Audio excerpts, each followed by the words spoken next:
Maintenant, vous connaissez bien la logique propositionnelle et les méthodes d'inférence, surtout les méthodes d'inférence qui peuvent être automatisées. Maintenant, on va faire un petit chemin. Je vais vous faire passer à la logique des prédicats de premier ordre. Alors, ce que je vais faire, c'est que je vais prendre un exemple qu'on va représenter sous forme de logique propositionnelle. Et puis, on va voir comment on peut traduire cet exemple-là en logique des prédicats de premier ordre. Et vous devriez voir l'intérêt de passer à la logique des prédicats de premier ordre. Alors, voici notre exemple tiré du livre de Poole et McWhorter. Il s'agit d'un petit circuit électrique d'une maison.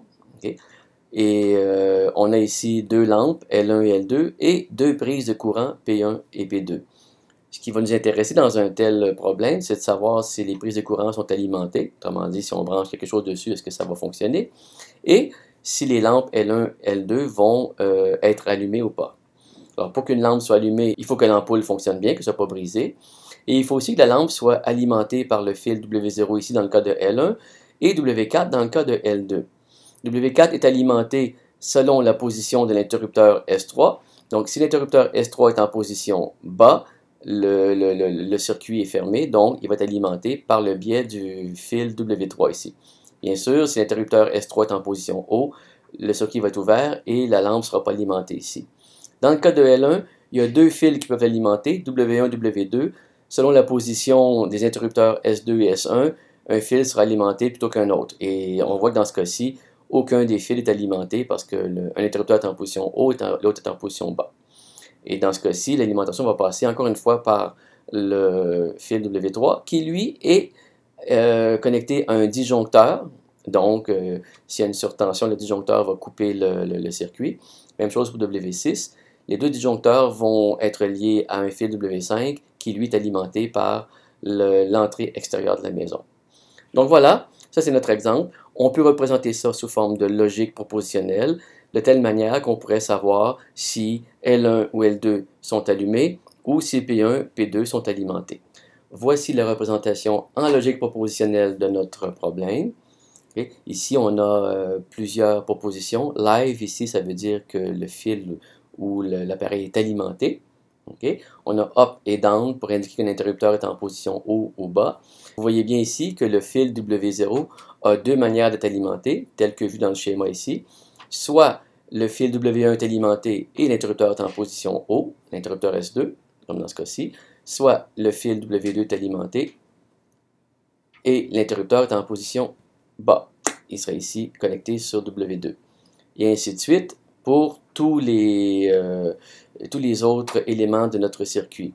Si on regarde le fil W3, il sera alimenté si le fil W5 est alimenté et que le disjoncteur CB1 est OK, c'est-à-dire qu'il n'a pas été coupé par une surtension. Et finalement, une lumière comme L1 va être allumée s'il y a une ampoule dedans, si la lumière est alimentée, et puis si l'ampoule elle est correcte, et si l'ampoule fonctionne bien, qu'elle n'est pas brisée. Je vous ai mis en rouge ici l'état qui pourrait changer. Okay?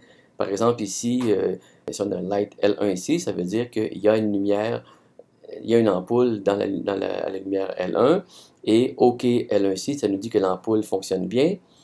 Et live outside, ça nous dit que l'entrée de la maison, l'entrée électrique, elle fonctionne bien. Et ici, on suppose que, comme c'est dans le cas ici, l'interrupteur S2 est en position haut, S1 est en position bas et S3 est en position haut. Donc logiquement ici, d'après ce qu'on a ici comme situation, on devrait voir que L2 est allumé, mais pas L1. Okay? Parce que L1 n'est pas alimenté par le circuit ici. Vous pourriez le vérifier, ça. Vous pourriez faire une preuve qui permet de démontrer ça. Tout ça est très bien. Alors, supposons maintenant qu'on veut brancher un appareil sur une des prises de courant, P1 ou P2 ici. Donc, l'appareil va fonctionner s'il est alimenté et s'il n'est pas brisé. Alors, comment est-ce qu'on fait pour représenter ça dans notre logique proportionnelle ici? Supposez, par exemple, que c'est une bouilloire. On va l'appeler B2. Mais la manière que je vois de le faire, ce serait quelque chose qui ressemble à ceci. Okay? On va dire que B2 est OK si B2 n'est pas brisé. Okay? Si B2 est branché dans P1 et que P1 est alimenté, ou que B2 est branché dans P2 et que P2 est alimenté. Très bien, ça marche. Imaginez maintenant qu'il y a 10 prises de courant. Vous allez avoir 10 termes comme ça dans votre OU. Imaginez maintenant que vous avez une dizaine d'appareils. Alors ça fait 10 fois 10 possibilités. Ça commence à être un petit peu lourd. Okay? Donc là, il y aura peut-être une manière de le faire, mais pour y arriver, là, il va falloir que vous ayez quelque chose de plus expressif que la simple utilisation d'une proposition. Regardez par exemple la proposition ici, B2 plugged in P1. Okay? On voit bien qu'il y a déjà une structure ici, là, qui a deux entités, B2 et P1, et il y a une relation entre les deux, le fait que B2 est branché sur P1. Alors ce qu'on voudrait faire ici, c'est qu'on aimerait ça rendre explicite cette structure ici, c'est-à-dire une relation entre deux entités.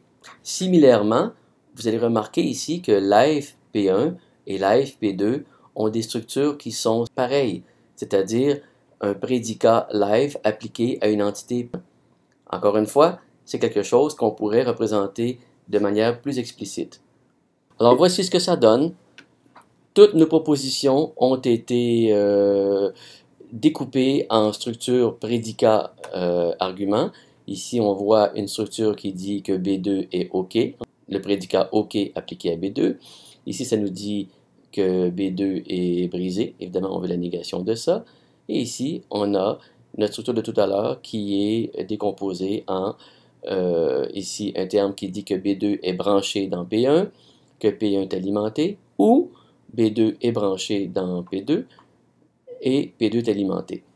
Voilà, on a fait un certain progrès ici, mais on n'a toujours pas simplifié énormément notre formule parce qu'on aura toujours besoin d'autant de termes ici qu'il y a de prise de courant. Mais ce qui est intéressant ici de voir, c'est que tout ce qui nous intéresse, c'est que la bouilloire soit branchée quelque part et que l'endroit où elle est branchée soit lui-même alimenté. Alors on peut tout représenter ça avec un seul terme, okay, donc avec d'une seule manière, en remplaçant P1 ici et P2 par une variable, ce qui donnerait ceci. Alors voilà, la bouilloire, elle est OK si elle n'est pas brisée et si elle est branchée dans quelque chose ici, je ne sais pas quoi, mais il suffit qu'il y en ait un, quelque chose qui est alimenté. Voilà comment on a pu simplifier notre représentation avec la logique des prédicats de premier ordre, c'est-à-dire l'introduction de prédicats et d'arguments et surtout l'utilisation de variables. Bon, tant qu'à être parti sur ce chemin-là, aussi bien continuer. Si ça, c'est vrai pour la bouilloire, c'est vrai pour n'importe quel appareil qui peut être branché sur une prise de courant. On pourrait donc avoir ceci. J'ai introduit une deuxième variable, A. Alors, A est OK si l'appareil n'est pas brisé, si A n'est pas brisé, et que A est branché dans quelque chose qui est alimenté. Voilà, là on a fait du progrès, là, parce qu'on a une seule formule pour tous les appareils qui pourraient être branchés sur une prise de courant. C'est vraiment un avantage important de la logique des prédicats du premier ordre. Encore une fois, je ne vois aucune raison pour qu'on s'arrête ici. Pourquoi pas reprendre toute notre représentation qu'on a faite tout à l'heure en logique propositionnelle et la transformer en logique des prédicats de premier ordre? Alors, on pourrait obtenir quelque chose comme ceci. Il y aura peut-être d'autres manières de le faire, mais je pense que celle-là est relativement simple et relativement intuitive. Ici, je me contente d'indiquer qui est connecté à qui. Par exemple, la lampe L1 est connectée au fil W0, le fil W0 est connecté à l'interrupteur S2, et l'interrupteur S2 est connecté à W1 ou W2, ici, okay, selon sa position. Donc, il est connecté à W1 si sa position est haut, et à W2 si sa position est bas. Le fil W3 est connecté au disjoncteur CB1, okay, on le voit ici, et CB1, sans surprise, est connecté au fil W5. Ici, on a deux règles seulement pour nous permettre de décider si une lampe est allumée ou si un appareil ou un élément est alimenté. Donc, une lampe, elle est allumée s'il y a une ampoule dedans et puis si elle est alimentée. Et pour qu'un élément soit alimenté, il faut qu'il fonctionne bien et il faut que cet élément-là, ici représenté par la variable x, soit connecté à un autre élément qui est lui-même alimenté. Voilà, avec ça, vous pouvez faire toutes les déductions qu'on aurait pu faire avec notre représentation en logique propositionnelle. Mais ici, vous avez quelque chose d'un peu plus structuré. J'espère vous avoir convaincu de l'intérêt d'utiliser la logique des prédicats de premier ordre. Alors maintenant, il vous reste à vous entraîner pour apprendre à représenter différents problèmes dans cette logique-là. Bonne chance!